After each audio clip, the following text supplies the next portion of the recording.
Operation Long Jump, or Operation Rösselsprung in German, was a plan by the German Third Reich during World War II that could have changed the course of history.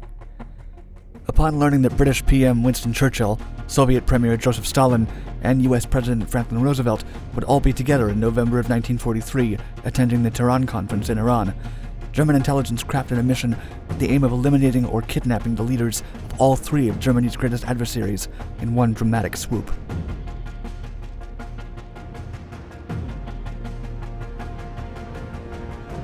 Eureka. No other World War II operation would have had a greater impact or significance on the outcome of the war than if Long Jump had succeeded. The Germans were planning to deal a pinpoint and devastating blow to the big three members of the Allied alliance. The three leaders were scheduled to meet together for the first time in Tehran to discuss and agree upon the opening of a second front against Germany. Iran had been chosen as a neutral meeting place, as it had declared itself neutral in the war on September 4, 1939. Significant, however, is that the country's leadership pursued an open pro-German policy despite its declared neutrality. The country had been occupied by British and Soviet troops and was serving as a southern route for military materials that the US had been sending to the USSR. The Allies desperately needed to meet to discuss details of their efforts to counter Hitler. Stalin's USSR had been bearing the heavy weight of the fight on the Eastern Front, so he and Churchill needed to get American assurance of commitment and the details of when and how a second front would be opened. The meeting, codenamed Eureka, would take place at the Soviet embassy from November 28th to December 1st. At first, Stalin had been unwilling to leave Moscow for fear of an air attack, and Roosevelt's disability made traveling challenging.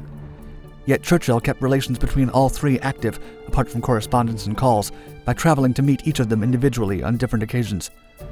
With Churchill's push, Roosevelt did his best to get Stalin to meet them in Cairo. In turn, Stalin suggested Baghdad or Basra.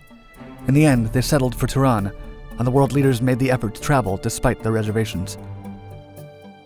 The German plot began to be formed after the Germans learned that Roosevelt and Churchill had met in Casablanca, which made some of their top officials feel like they had missed out on an opportunity to eliminate them both. Halfway through October of 1943, German intelligence cracked a coded message from the US Navy, which told them the time and place of the Tehran Conference. It's unclear who exactly designed the plan or suggested it, but it's believed to have been approved by Hitler and tasked to Ernst Kaltenbrunner to mastermind. Lieutenant Colonel, or SS Obersturmbannführer Otto Skorzeny, an unconventional military official known for risky but ambitious military operations, who had planned and executed the rescue of deposed dictator Benito Mussolini in September of 1943, was put in charge of carrying out the mission. Later on, Soviet spy Gevorg Vartanyan would speak on what the Germans planned to do, recalling, quote, "We learned that the Germans were preparing to land a second group of subversives for a terrorist act, the assassination or abduction of the Big Three. The second group was supposed to be led by Skorzeny himself." Soviet intelligence. The occupation armies of the UK and the USSR kept a tight grip on Tehran, with security checkpoints all over the city. Their embassies were well protected within a gated park in the center of the city. The US embassy was only a mile away. Former KGB intelligence officer Vadim Kirpichenko spoke out on Soviet supervision on Iran, saying, quote, "The USSR paid close attention to intelligence in Iran, and not only because the country played a major role in the Middle East during World War II. Its territory was used for espionage and subversive activities against the USSR and for disrupting activities in the most important regions of the Soviet homeland." The USSR was well aware of German attempts to counter them by gathering intel through Iran. Germany had established a spy network in the Iranian capital with at least 400 agents. Opposite to it, the USSR had the Soviet Foreign Intelligence Service established in Iran and led by agent Ivan Agayants. It sought to discover and expose foreign spies and hostile undercover acts against the USSR and its interests in Iran. Despite German secrecy, the Soviets were able to uncover Operation Long Jump thanks to their agent Nikolai Kuznetsov. On November 21st, a German radio broadcast announced that the big three enemies of the German state would be going to Tehran. At the time, Agent Kuznetsov, who spoke perfect German, had infiltrated enemy lines, posing as a Wehrmacht lieutenant named Paul Siebert in the Rovno forest of Ukraine. He'd been talking to SS Sturmbannführer Ulrich von Ortel, who knew of the plan for Operation Long Jump. Germans would later claim that no such man existed, leading some to believe that the USSR had invented Ulrich von Ortel. Allegedly, Agent Kuznetsov kept giving Ortel drinks so he would spill the truth. The SS Sturmbannführer then reportedly confessed that they were planning to eliminate Stalin and Churchill in Tehran, and to kidnap Roosevelt so that Germany could force the US into some agreement. Supposedly, those involved in the operation were being trained at a special school in Copenhagen. This version of the plan, and this particular event, can't be confirmed. Further intel was gathered by Georg Vartanyan, a 19-year-old spy with a team of 7 intelligence officers. They were the ones to identify the 400 German agents in Iran, all of who were subsequently arrested and questioned by Soviet forces. Vartanyan pursued 6 additional German operators who arrived in Qom by parachute, traveled by camel, and had hidden in a villa near Tehran with a significant stockpile of weapons. He had their communications intercepted so they could be recorded and decoded. Through this operative, Vartanyan learned that a new group of spies would land in October, led by SS Obersturmbannführer Otto Skorzeny himself. Vartanyan would later state, quote, "We established that they had contacted Berlin by radio and recorded their communications. When we decrypted these radio messages, we learned that the Germans were preparing to land a second group of subversives for a terrorist act, the assassination or abduction of the Big Three. The second group was supposed to be led by Skorzeny himself, who had already visited Tehran to study the situation on the spot. We'd been following all his movements even then." Dismantling Operation Long Jump. Moscow was alerted of Vartanyan and Kuznetsov's discoveries. Stalin shared the information personally with both Roosevelt and Churchill.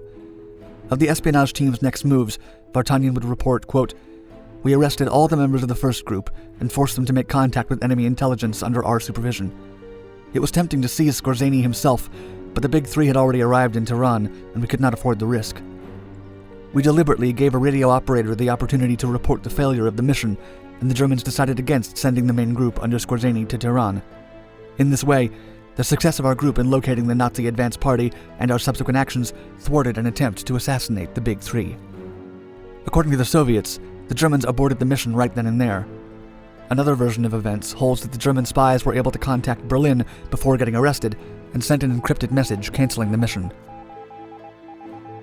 When Roosevelt arrived in Iran, General Arktiev, head of the People's Commissariat for Internal Affairs Department of Transportation, briefed Chief of Security Mike Riley on the advancement of their findings. It was agreed that the conference should continue as planned. Roosevelt was transported by car from the American embassy to the Soviet one, and then was offered lodging for him and his team. It had been noted that the Soviet embassy guest quarters were bugged, so that every word of the visiting president could be recorded. In 1984, Georg Vartanyan was granted the Gold Star Medal of the Hero of the Soviet Union for his part in deterring Operation Long Jump. He met with Winston Churchill's granddaughter in 2007 as she thanked him for his service to the Grand Alliance. A Soviet invention? The USSR was the only one of the 3 major parties to uncover the details of Operation Long Jump, and thereafter had a challenging time convincing the US and UK not only that they had stopped the plot, but that it was real. British and American intelligence officials did not trust or believe Soviet intelligence. When the press tried to report on the operation in the US, Roosevelt's administration had them believe that the story was a far-fetched minor circumstance to be either disbelieved or printed as speculative and unlikely.